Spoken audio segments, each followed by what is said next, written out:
Not Divacharthe Haya Rajan. The days should be spent by earning money.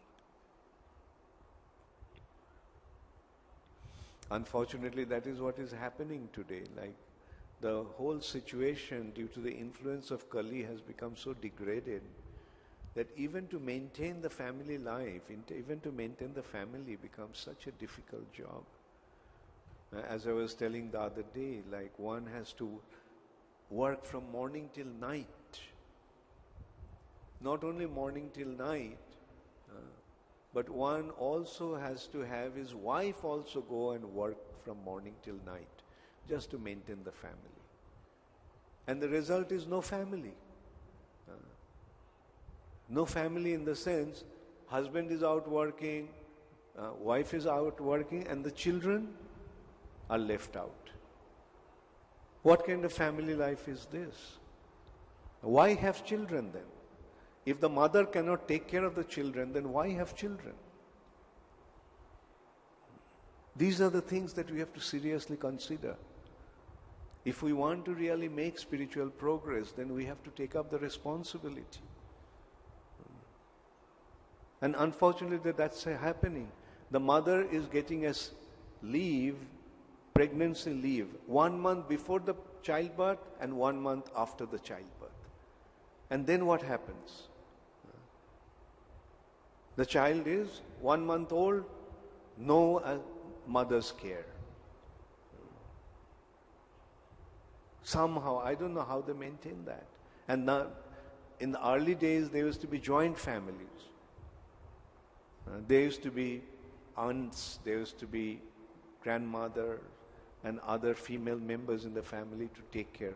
Even though the mother didn't go out to work, but there were so many other members in the family who used to take care of the children, who used to help the mother with the child.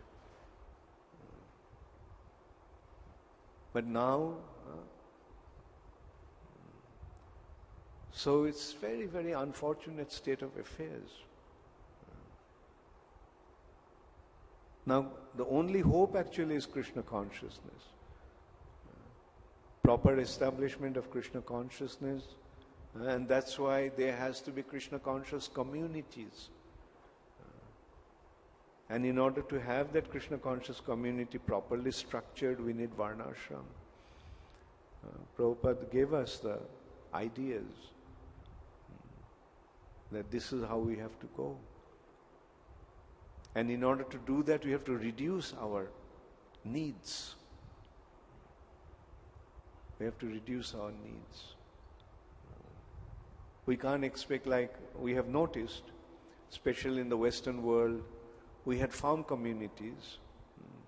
We have large farms, 300 acres, 400 acres of land. But no one is there. It started off nicely, like the devotees were living in the farm. Then they started to feel the pressure. Oh, I have to, even being in the farm, they have to maintain the family, and they are not interested in farming. And while they did the farming, then also we saw the produce costs less outside than producing in our own farm.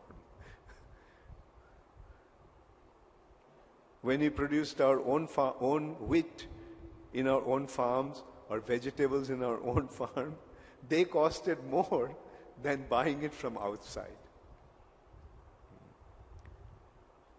So they felt, why produce in the farm? Let's buy it from outside. And then they have to earn money. There is not enough resources within the farm. The husband has to go out, and they would go out and sell something. And with that they would maintain. There was no proper structure of a business that would be sustained with time. It was just one-man show. They would go out and sell different items, and then they would bring the money. Then they felt that why live outside? Why live in a farm where I have to drive for 1 hour, 2 hours to the city? So let's go and live in the city. So this is how our farm communities didn't become successful in the West. So anyway, these are the challenges that we are facing, and the sincere householders, capable householders have to start thinking how to actually create the situation where our community can grow. The householders' community is essential. When it's just community of brahmacharis and sannyasis, then it's easy, because their needs are very little. Sannyasis and brahmacharis don't need much. Sannyasis are maintained by others. They travel and preach, people take care of them. Brahmacharis living in the temple need very little, just a place to sleep somewhere and take some prasad.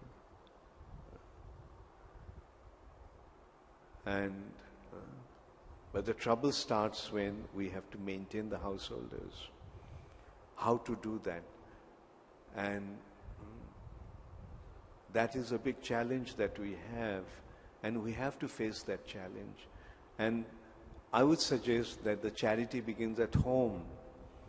The householders themselves have to consider how to make this, how to face these difficulties, how to face these challenges. So, but we have to, this is how we have to take the instructions of the scriptures to heart. Thousands of years ago, this advice has been given, which is applicable even in today's world.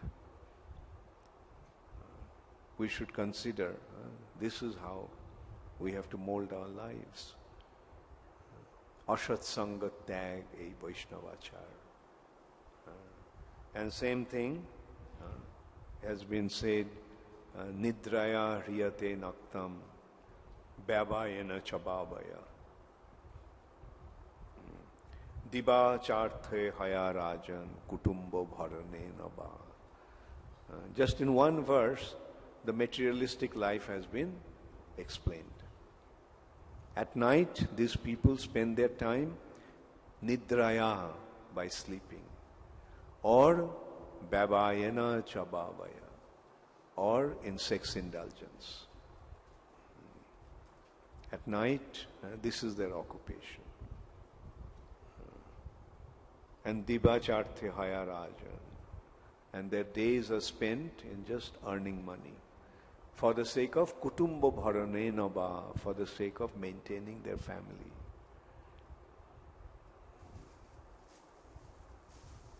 What should the devotees do? Should the devotees' life be the same? No.